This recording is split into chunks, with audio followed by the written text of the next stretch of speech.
Welcome to the Seattle Investors Club podcast with Julie Clark and Joe Bauer, where we share the nuts and bolts of real estate investing from our 20-plus years in the industry. Sit back, relax, listen, and immediately take action. Are you ready? Here we go. Welcome to the Nuts and Bolts of Real Estate Investing podcast. My name is Joe Bauer, and I'm here with my co-host, Julie Clark. Julie, how you doing today? All good in the hood, Joe. Just enjoying the new year has kicked off and excited to crank out deals and get some stuff done. How about you? Where are you at these days? I am in Key West, Florida. I'm not sure if you can hear that music blasting in the background. Somebody just with some killer bass is driving by and thinking that everybody wants to listen to it. Nice. Key West. I want to know if it's all cracked up to what, I've never been there. I don't know if is it super awesome or is it like aqua blue water? What's going on in Key West, or are you just rolling in? So we rolled in last night and we went across the bridge that everybody sees in the movies, you know, that really long bridge out to Key West. Yeah. And it was right at sunset. Ooh. So it was quite amazing. Like, we watched the sun as we were like going down on the horizon. We saw the whole thing. And it was, like you say, the really bluish green water. It was pretty amazing. The campgrounds that we're at are quite packed. So that's, I guess, to be expected. Really? There's a lot of snowbirds down here, I think. Yeah. But, you know, so far we spent the day working today at Starbucks. It is nice though. I mean, there's a lot of ocean front, you know, so you'll be driving down a road and you'll have ocean on both sides of you, which is pretty cool. Nice. Yeah. I've never been there, but I shall need to go maybe. We were actually talking about going there for spring break, but we ended up picking Charleston instead. So Also a cool place. yeah, right on. Well, hey everybody, Today we are going to kick off the year a little differently. I guess we're still in January. This will drop, I think, in January. And we are going to kick it off with something very special today.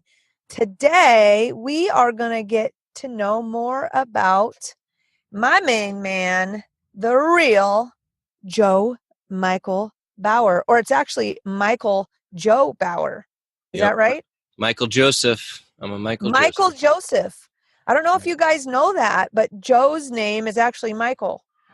It is. He goes by Joe. Now, why is that? Why do you go? Is that by Joe instead of Michael? When I was very young, my mom would, you know, talk to her friends and whatnot, and people would ask, "So, how's Mike?" And she got so tired of asking which Mike they were talking about, that she just started calling me Joe. And I think that was, 1 or 2 years old. So I didn't get any say in it at all. Well, who's Mike? Is that your dad? Yeah, I'm sorry. My dad's name is Michael. Okay. So you were Michael Jr. Well, my dad has an unfortunate middle name, according to my mom, which is Fred. Not Frederick, just Fred. So she didn't want to do that to me, and she named me Michael Joseph. So technically, I'm not a full junior, but I share the first name with my father. Interesting. That's the first. Yeah, we've never had that conversation. I knew you were Michael, but we've never done the deep dive on that. Awesome. Well, tell us. You're a Washington boy, right? So tell us all about where you grew up. We're switching hats here, so I'm going to ask the first question. Joe, or should I call you Michael today? You can call me whatever you want. I'll call you Joe today, because otherwise I'll screw it up. Tell us everything. Tell us, did you come out of the womb with muscles? Did you what happened? Where you grew up? What's the story? Yeah, so I grew up in Woodinville, Washington, on a 5-acre parcel out in the woods near Duval. And back when I grew up there, it was not the same Woodinville that we think of today with all the wineries and fun stuff to do. It was basically just a small town, and I grew up with a brother and a sister. And when I was in I don't even remember now. It might have been preschool. My mom decided she didn't like the school system, so she homeschooled myself, my brother, and my sister, which is kind of an interesting story now, or thinking back on it. So I didn't go to public school until high school, and my learning environment. That is crazy. It is crazy. So my mom stayed home as well, except for teaching. So she taught at a school that some of you in the Northwest might know called Chrysalis, which is a private school in Woodinville. And geez, you hear those horns going off? Is that guy? Is that the guy with the boombox or the beat? I don't know who it is. You know what the problem is that you're in Florida. Isn't there a bunch of, who's honking? It was shut up. It was trying to record a podcast. One car alarm went off, and it was like the other car alarm heard it and decided to go off as well. So there was 2 car alarms going off. Nice. Yeah. Right on. So homeschooled. You had no idea what you were like. Whatever. I'm getting homeschooled. You didn't know any better at that time. I had no idea. And so is your brother and sister older or younger? Where do you fall in line? What number are you? Yeah, so I'm the eldest, and then somehow, some way, my brother is almost exactly 2.5 years younger than me, and my sister is almost exactly 5 years younger than me. So all 2.5 years apart. Awesome. Yep. And okay, keep going. Interesting thing is that my mom somehow decided that we had enough intellectual skills to decide when we should go to school if we wanted to. And I decided in high school, or sophomore year, which is how they do it in Woodinville, that I would like to go to school then and start at that point. And my brother started a few years younger than me, and my sister, I think, started in like 7th grade. So she was the youngest, but just said, hey, if you decide that you want to go for it. But we did play sports with all the kids in school, though. So we weren't like totally secluded.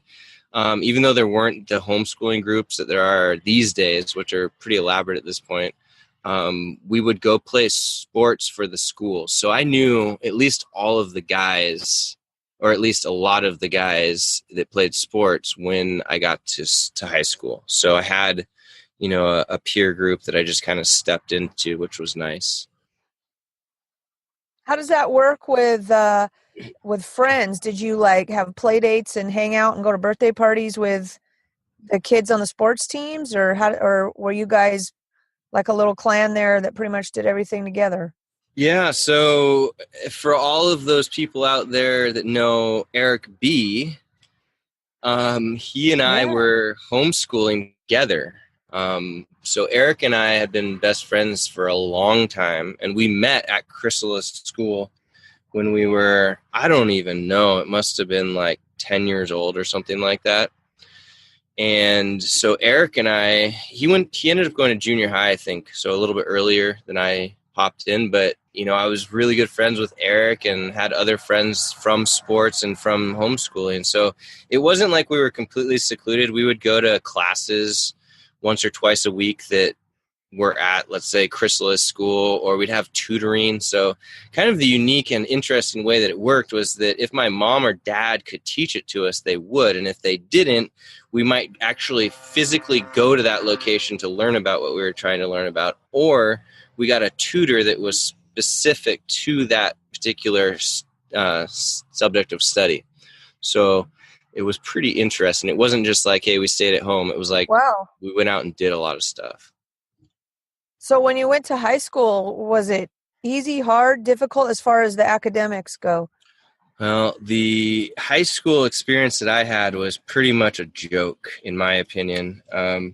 It was so non-learning friendly compared to what I was used to. Because, take it an example of like, hey, I need to learn math. Well, let's go find a really good math tutor in the area and go learn from them. Or, hey, I need to learn about, what a mountain is. Well, we'll go to Mount Rainier and, you'll write a report on that and do your own self-study. And then I went into high school and it was like, hey, we're learning about history now. And the only thing I have to do is write a report in a way that this particular teacher likes it. Not necessarily if it's good or bad, but if they like it.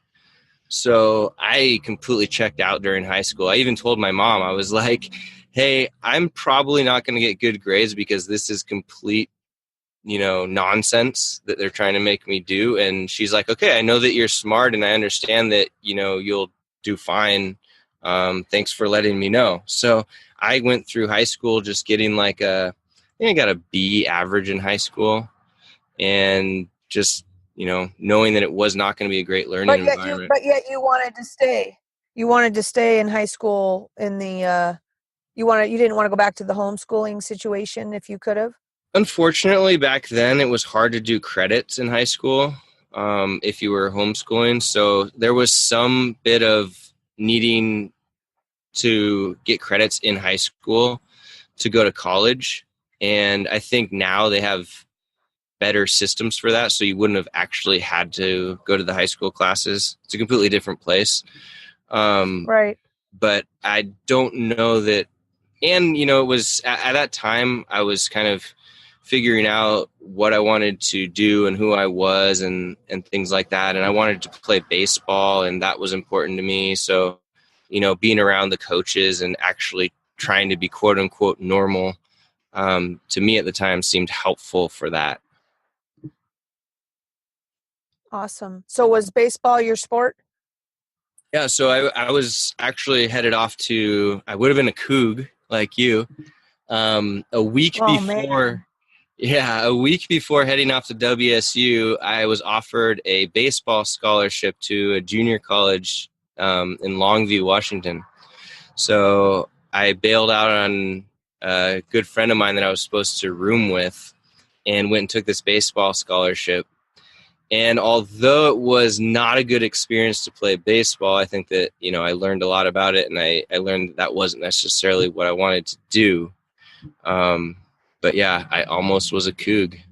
So close. Wow. Wouldn't that have been crazy if I would have met you back then? That would have been, who would have known? Yeah. Who would have known what would have happened? So when did you were super shy. Weren't you super shy growing up? You always tell me how shy you were, the guy under the table and all that. And now look at you. Yeah. So I was the person that would have the presentations that we do at class, or, you'd have to give a presentation for whatever it may be.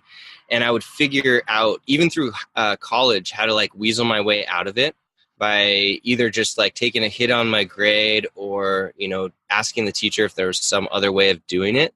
Whether that meant arguing that, hey, this wasn't, this isn't helping my learning environment. And sometimes that would work, but I just did not want to do it. I didn't understand at the time that there's a principle of the more that you do something, the easier it gets. For whatever reason, I was not smart enough to grasp that.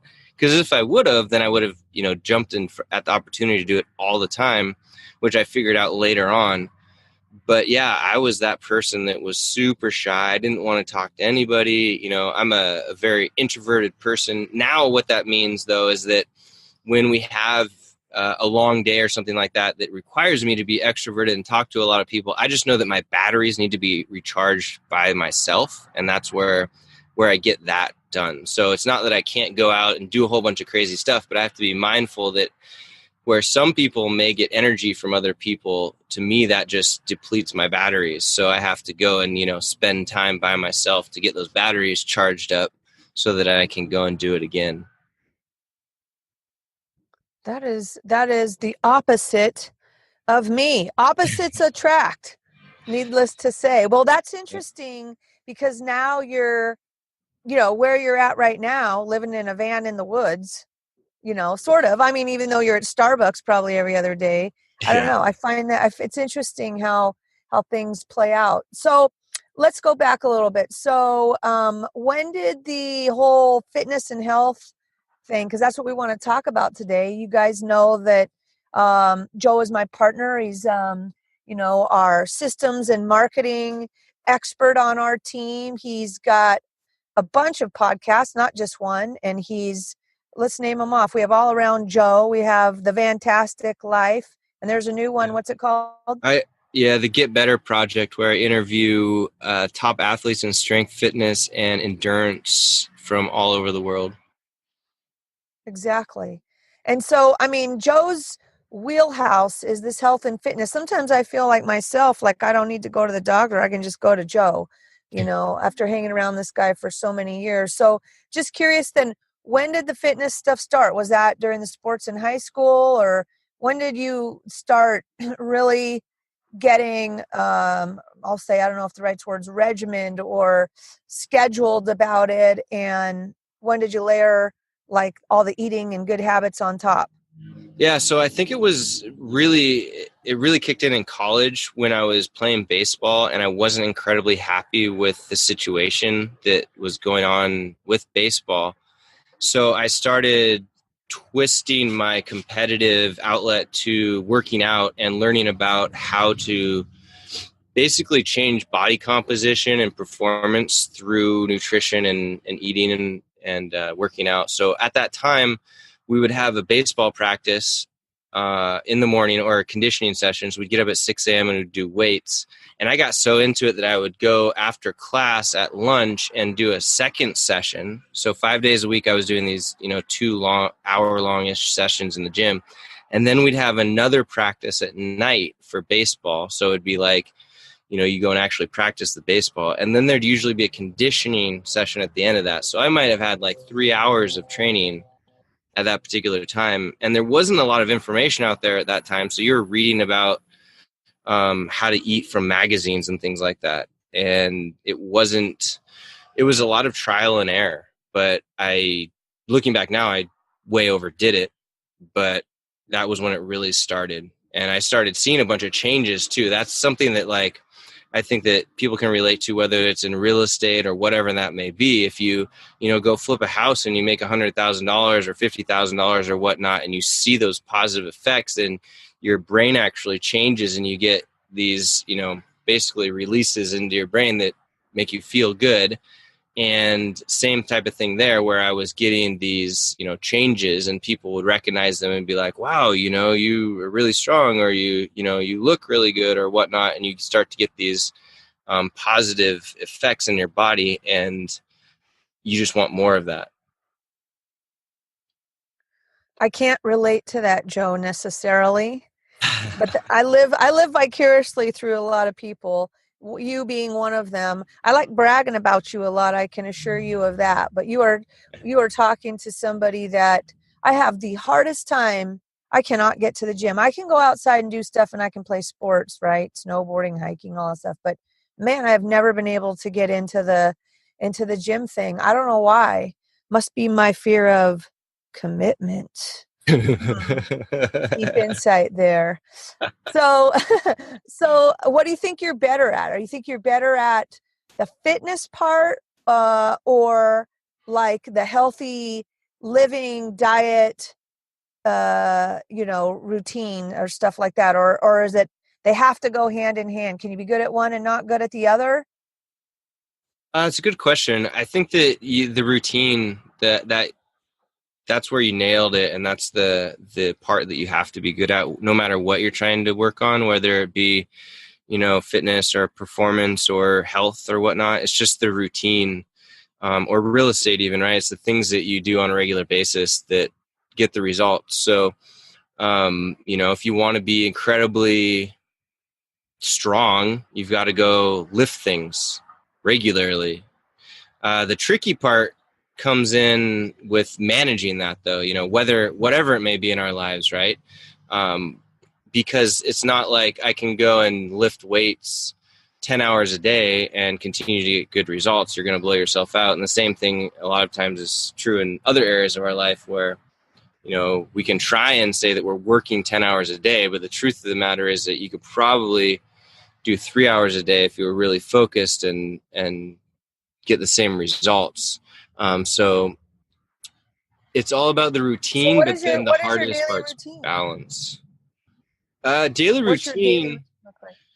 So I would say that the routines that we have in the van are a little bit different than what we had, but we had before we got into the van. But I would say that around 11 a.m.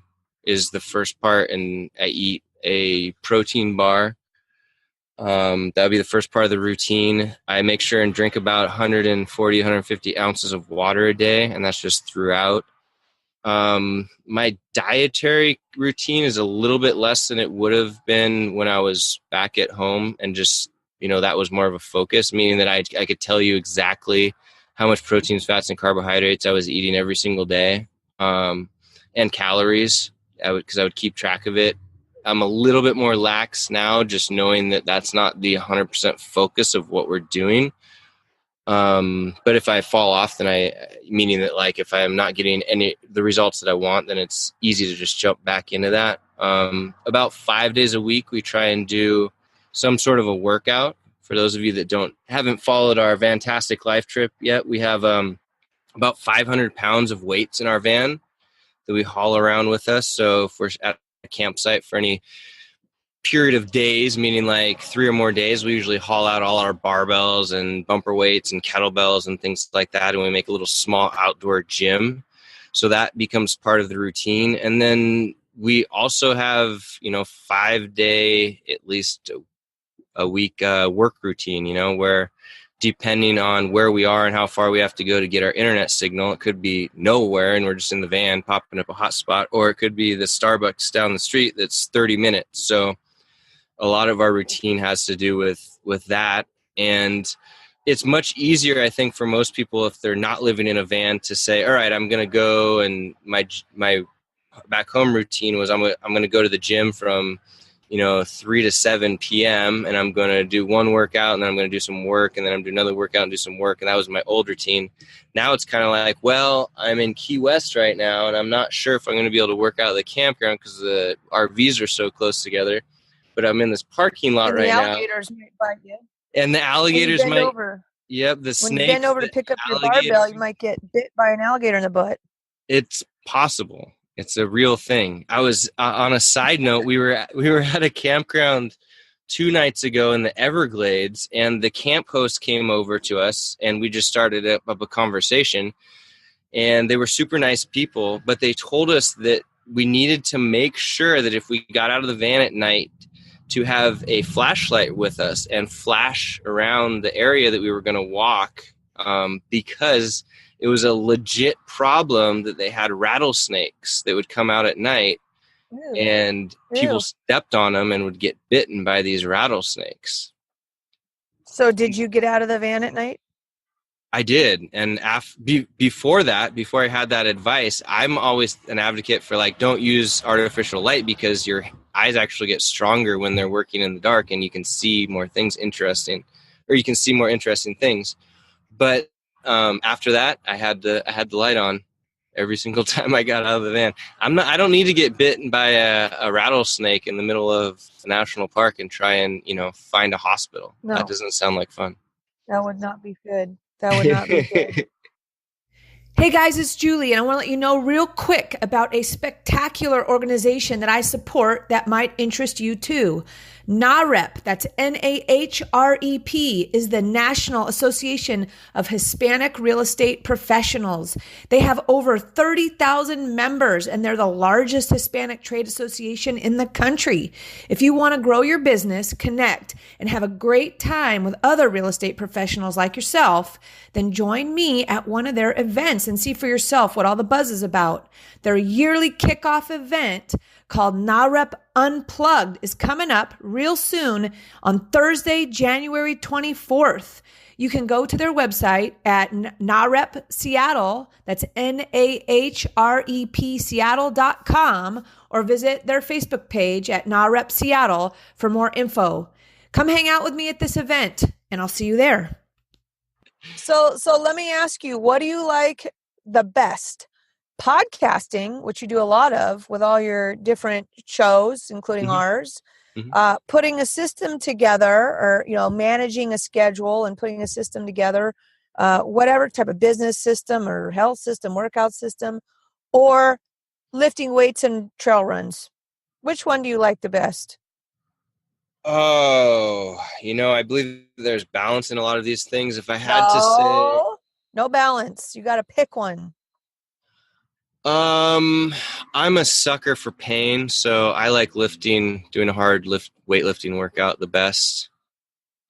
If I have to pick one, there's just something, I've got myself hooked on that like gratitude towards suffering, and like being thankful that I can go out and work really hard and knowing that my body is going to adapt to that. And I believe that it not only helps in an adaptation for health, but it makes me stronger in other things that come up in life. You know, like if there's some sort of business problem, I can look back and be like, wow, I've had that much pain. This is nothing. You know, this Right. doesn't even compute on the same wavelength. I hear you. So which exercises do you dislike, but do anyways?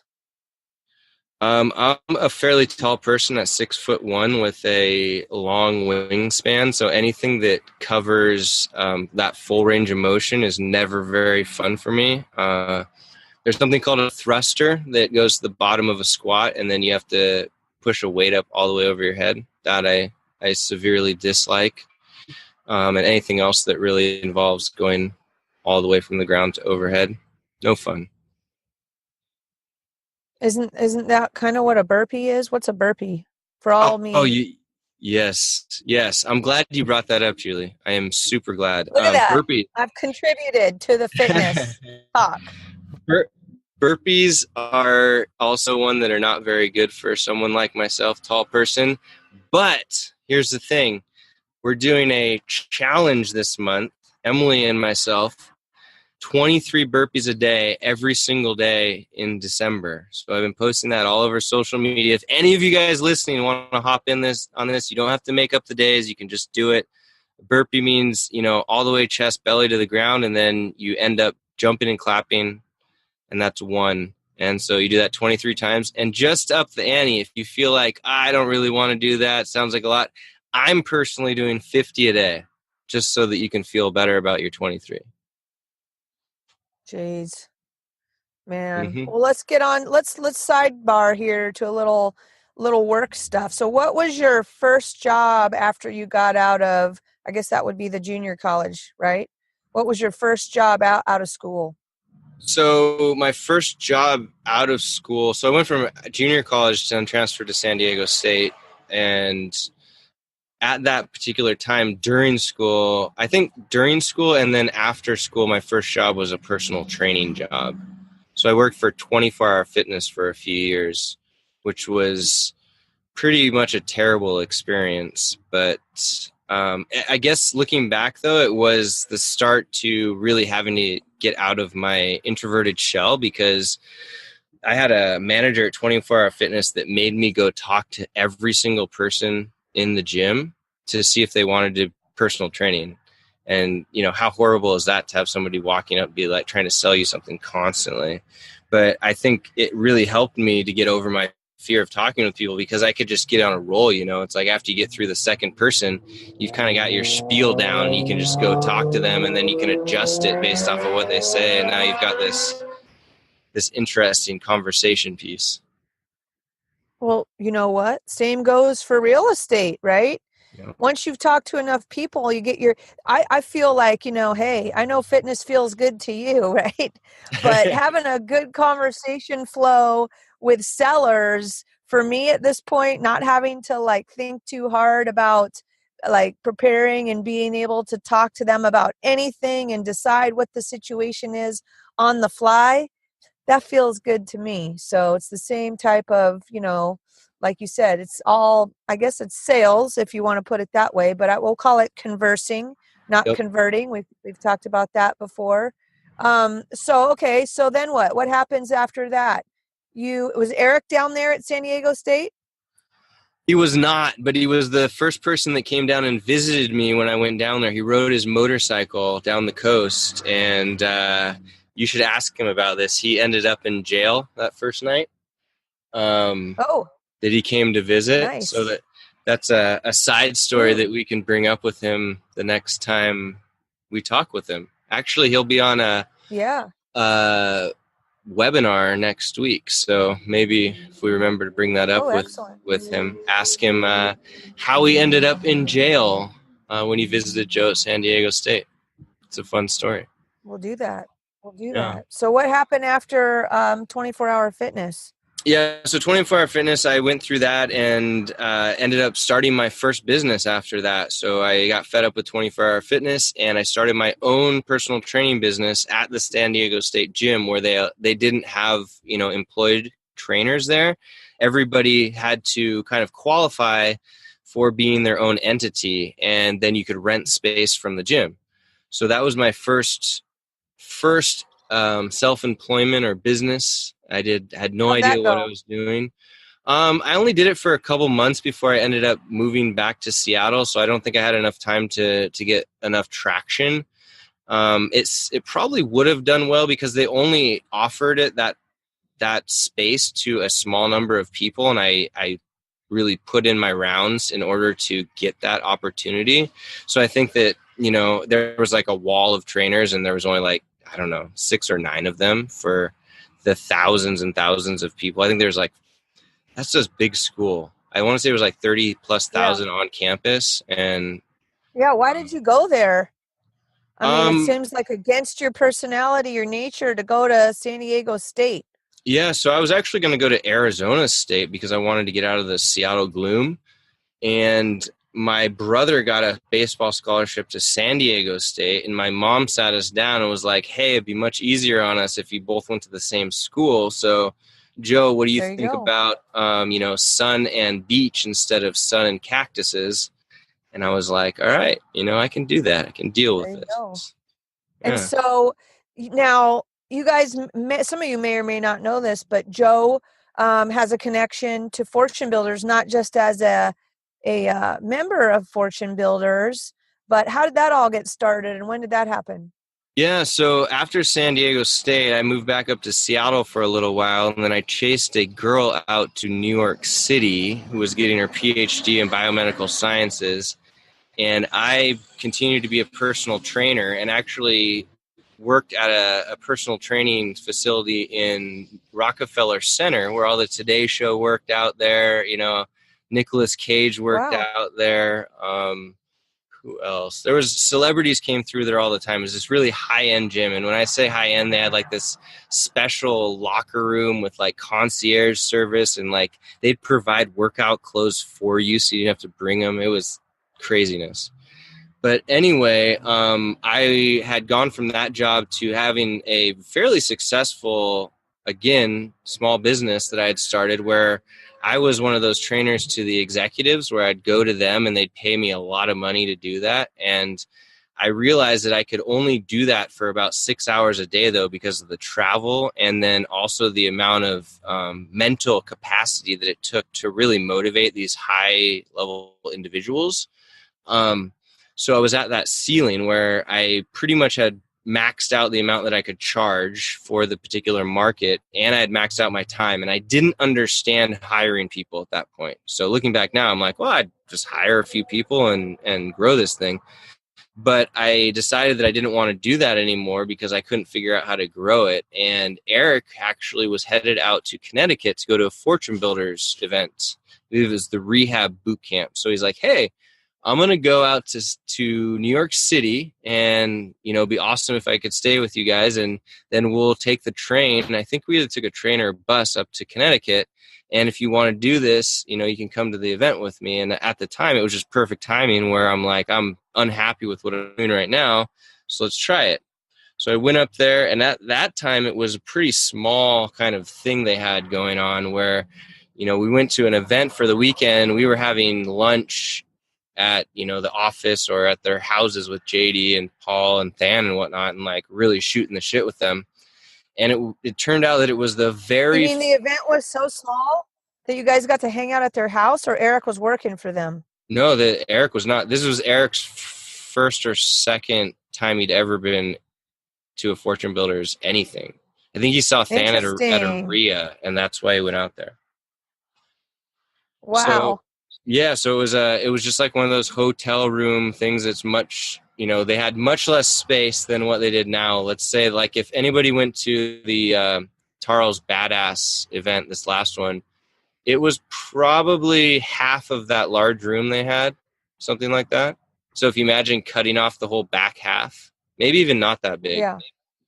Um, and then So we got to be a part of the very first ever mastery launch that they did from an event.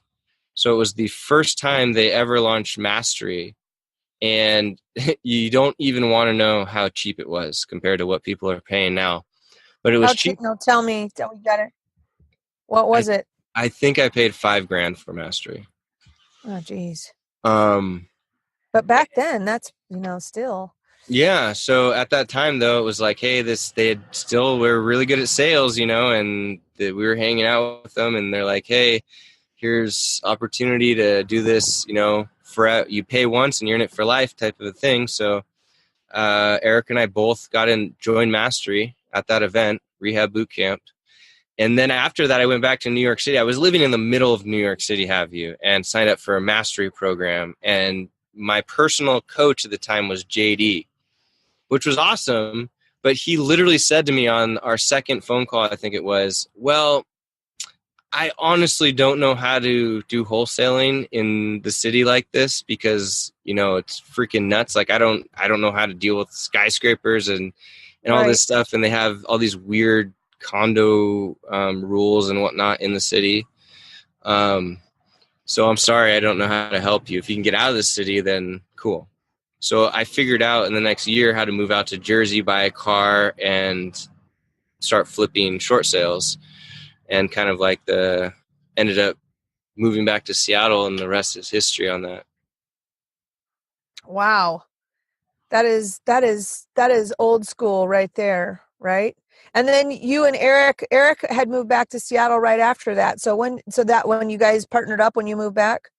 Yeah, there was something interesting where I moved back and Eric went to some sort of internet marketing or marketing intensive. I think it was just a basic marketing boot camp thing, and I had nothing to do, so I went with him at that time. And I think it was actually in San Diego, so I knew the area, and we went down there to it. And he was like, hey, you seem to really like this marketing stuff. What if, we start a real estate investment business and you do all of the marketing and I'll do the physical real estate stuff? Because he's been a lifelong real estate appraiser, his dad and sisters and all that. That's like us. Yeah. We're version 2. Yep, exactly. Wow. So we did that business until he got offered. Actually, we both got offered a pretty big paycheck from Than. He took it. And I was like, I don't really want to do that. I don't want to move to San Diego. I've already done the San Diego thing. I know that my family and everything else is up in Seattle. So wow. I stayed and he went. And the rest is history. Yep. And here we go next week, having Eric on doing a webinar for us. That means full circle, right? 100%. Full circle. So let's get back on the fitness stuff then for a minute here before we wrap up, because we have a Seattle Investors Club roundtable mastermind today that's going to start in about 20 minutes. I'm actually right at Zoka Coffee Roaster and Tea Company as we're recording this podcast, getting ready to come in and hang out with whoever shows up today and do some one-on-one and personal coaching. I just want to say, sidebar, guys, we kicked this off towards kind of the middle, towards the end of December, and we're just getting our flow as far as scheduling down. It's going to be on Tuesdays and Thursdays. Today's a Thursday. And it's going to be, near Green Lake at Zoka Coffee Roaster House and Tea Company on Thursdays from 12 to 2, and at All City Coffee down in Georgetown on Tuesdays from 12 to 2. And I am proud to say it has gone super well. I mean, I'm just blown away and amazed how awesome things have kicked off for this new style of meetup that we're doing rather than our monthly meetings. And Joe, are we good to announce at this point when the next event day will be? Can we go ahead and say that yet or no? We can. Or do we need to? I think we need to still verify it. But it sounds like it will be. Should that be a no? Yeah, it sounds like it will be in March, but we'll have to keep you guys posted. We'll keep you guys posted, but so far it's looking like March for a full event day. We have a kick-ass one of our speakers lined up already that we're building this event around. We'll keep that a secret. Actually, I think that you told everybody on our Facebook page. So go look on our Facebook page for CLO Investors Club if you want to know who that is. So back to this. So as far as the fitness stuff, what is this? If you guys haven't talked to Joe about all his health and fitness stuff, one of his secret tricks is he takes some type of blood test that helps him determine his individual plan for health. Tell us about that. Yeah, so I'm a big advocate of looking at yourself inside rather than trying to figure out how things work. Because I did it for like 10 years where I tried every little thing and then, made notes and whatnot to see if things were improving. And I thought I was doing everything right. And then I ended up getting involved with this blood testing company where they take your blood and then they go and look at a whole bunch of, or their system looks at a whole bunch of scientific journals and figures out, let's say if you have, high blood sugar, it will take all of this journal evidence and say, eat these particular foods or take these supplements in order to basically improve that particular blood marker. So they do that with pretty much any blood marker that you can think of. And so every 3 to 6 months, I'll go and get this blood draw, and it will basically make sure that I'm eating all of the right things in order to move my body into the healthiest space that it can possibly be. Mostly because a lot of these interesting things that we get advertised to these days, like the pharmaceutical companies and whatnot, are not really trying to solve problems for people. They're trying to put Band-Aids on things that are causing problems. So, for example, with the blood glucose or blood sugar example, they would give you something that would take your blood sugar down to the normal levels, but it's never going to figure out or improve the reason that it was actually caused in the first place, which there's always a reason. Maybe you were eating too many or drinking too many Cokes or something like that. You never know. And that it could be all kinds of weird things. Like I found out that my blood sugar was getting thrown off by eating too much red meat, which is something you wouldn't really consider. But there's all these interesting things that you can find out by, being proactive and doing a few tests that unfortunately our healthcare system as it's set up now is not really doing.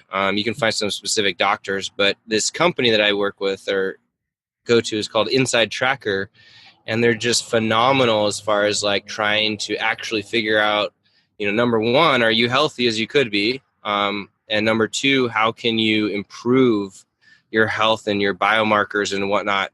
And this is for like, I found it out from high achievers. You've got like the Tim Ferrisses and, the Brendan Burchards and the Tony Robbins and whatnot.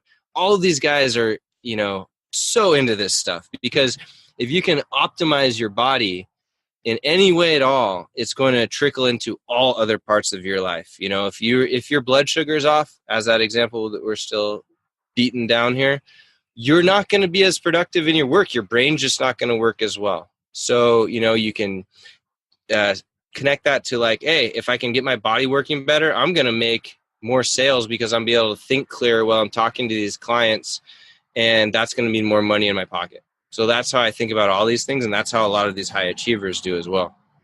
Will you put a link to the Inside Tracker stuff in the podcast notes? Yeah, definitely. And the podcast notes. How much does it cost? There's all different types. So like the most basic test is like $100 all the way up to, I think 550 is the one that I usually pay for. What would somebody starting out, what would you recommend, that they do the starter one or just go for it? Yeah, so I asked them what their budget is. If $550 is going to actually hurt, then don't do that. Do whatever you can do that's not going to actually hurt your finances. But if you can do the 550, then just by all means do it. It's going to be worthwhile because it's going to get the most, it's going to look at the most things. And do they help you interpret it, or is it just so user-friendly it's easy to read the report? It is pretty darn easy to read the report. So you'll get an online readout, and it will just say, hey, your blood sugar is high. Eat more XYZ. And then it will actually tell you, try and eat this particular food or these foods X number of times per day or week. And it's like and that. is your experience that following their plan works? I remember this summer I don't know if it was this summer, and you and I were meeting and you showed up and I looked at you and I was like, dude, I don't know what it is, but you look like you lost, well, I don't know. I would hate to say 10 pounds. That seems like a lot, but it looks like you lost some weight. What's up? And I think you basically just said, oh yeah, I started eating more oatmeal and less red meat. Yeah. That was it. Yeah, that was I think that was 2 years ago now, 2 summers ago. But that's what happened. Like, I thought that I was doing everything right. And I did this blood test and found out that I was overeating red meat. And long story short, my iron levels were too high and I was not having enough carbohydrates. And they recommend that I eat more oatmeal. So I actually went from eating one of those like higher fat, higher protein diets, lower carb, to a lot more carbohydrates and less fat. And yeah, overnight, it was like in 4 weeks, I did lose 10 pounds, something like that, 10 pounds of body fat. And I was like, holy crap, I don't know. I was a believer ever since then because it was. So are you believing then? I mean, it kind of sounds like that rather than people to choose, like, I'm going on the keto diet, I'm going on the whatever diet, I'm going to do this, I'm going to eat this, that they should start with this blood test because it's their individual roadmap that's going to tell them what to eat. Absolutely. Yeah. And it will tell you, like, it's like a cheat sheet. It is a cheat sheet. It's like, I think that it advised that I do intermittent fasting 1 or 2 blood tests ago. So yeah, it will tell you, you know, or carbohydrates are being affecting your body in the wrong way. You know, you should try and limit or eat less of those. And back to your point on like interpreting it, they will help you interpret it if you ask them. So it's not like you're in the dark, but their system is set up so that it's supposed to be intuitive enough that you can just go through it and not need it. But they have like a chat on their website. So you could be looking at your results and in the bottom right corner, hit a chat and chat with the registered dietitian about what you're looking at. So it's pretty cool. Wow. So Joe, what do you mess up on as we're wrapping up here? Because I'm going to jump into our mastermind. I overdo things. So I take it too far and burn myself out. Such as, you know, just recently, last week, we were supposed to record a podcast and I sent you a message and I was like, hey, I can't do it. I went too hard for the holidays, you know, traveled from Orlando to Seattle, Orlando on the red eye, went to Disneyland, had family and friend things, and tried to continue working full time. Like, I just burned myself out and thought that, you know, I do feel like I'm, you know, somewhat superhuman, and I try and convince myself that on a regular basis, but you still have to listen to your body. Like, if you would have asked me a few days before that, you know, and wanted me to be completely honest with you, like if I was doing 100%, I would have been like, well, I kind of feel like I could use some more sleep. Like every morning that I've gotten up, you know, I feel like I probably could have slept 2 to 3 hours more, and I just forced myself up to go and, you know, get the work done or whatever it may be. So I tend to overdo it, you know, and I've actually thrown my body way out of whack before and had certain hormonal systems shut down on me because I push really, really hard. So that's my kryptonite. So let's wrap this up by saying, Joe, everybody I think who knows you knows that not only are you Mr. Marketing and Systems guy, but definitely Mr. Health and Fitness guy. And there's a way that people can now get some help from you, or what's the story? How can other people, or our listeners, our friends, our new friends, our old friends, what's going on? How are you offering to help people these days? Yeah, so I'm actually just launching this new program where I'm writing workouts, 3 different workouts per day with videos and all that fun stuff, so people can follow along with what I'm doing and get individualized help on things. I'm doing Facebook Live videos and all kinds of stuff from afar on private Facebook groups. So you can get involved with the community, get support from the community, all that stuff. And it meets you where you're at. So there's workouts that you can do in your living room that are very basic, and then you can build yourself up all the way to doing competitive stuff if you wanted to, or you can just stay doing the workouts in your living room.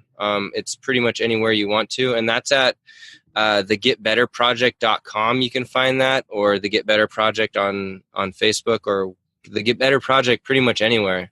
And you can always feel free to ask me questions about that if that's something that you are interested in. Well, guys, it's the start of 2019. There's no better time than now to get your shit together, me included, for sure. So you guys should all check it out. And I know if you know Joe, it'll be all systematized and super easy for you guys to use and follow along. So I encourage you all to do it. And other than that, all of those links will be in the podcast show notes. Where do we find all that stuff, Joe? Yeah. So the podcast show notes are at seattleinvestorsclub.com/61. That's seattleinvestorsclub.com/61. And as you guys know, we love iTunes reviews. And if you didn't hear, I was doing this little contest where if we got 5 5-star reviews in a week, I was going to do 500. Was it 500 push-ups? I think it was 500 push-ups. So 100 push-ups for every one of those reviews. We ended up getting 3 out of the 5, so we didn't hit that. But I'd be willing to throw that up there. In fact, I'd be willing to say that if in any week we get 3 or more 5-star reviews, I would do 100 push-ups for every of those 5-star reviews. But it has to be 3 or more, right? So if we do 10 in a week, I'll do 1,000. I'll crush myself. I'll do it for you. My God. Well, you know what, guys? I'll do 5. If we get 5-star reviews for each one, I'll do 1. Okay. We'll video it all. Actually, yeah, me and the girls, we'll do them. We'll see. Katie's pretty good at push-ups, to be honest with you. But all right, guys, over and out. I'm going to jump into our small round table, or it could be an oval table. It could be a rectangular table. But I'm going to jump in, and we're going to do some one-on-one and small group coaching right now over here by Green Lake. Hope you can join us sometime. Other than that, we'll see you next week. Over and out. See ya. Thanks for listening to the Seattle Investors Club podcast. If you have questions that you'd like to have answered on the show, shoot us an email at info@seattleinvestorsclub.com. Now go out, take that action, and build that real estate business. Thanks for listening.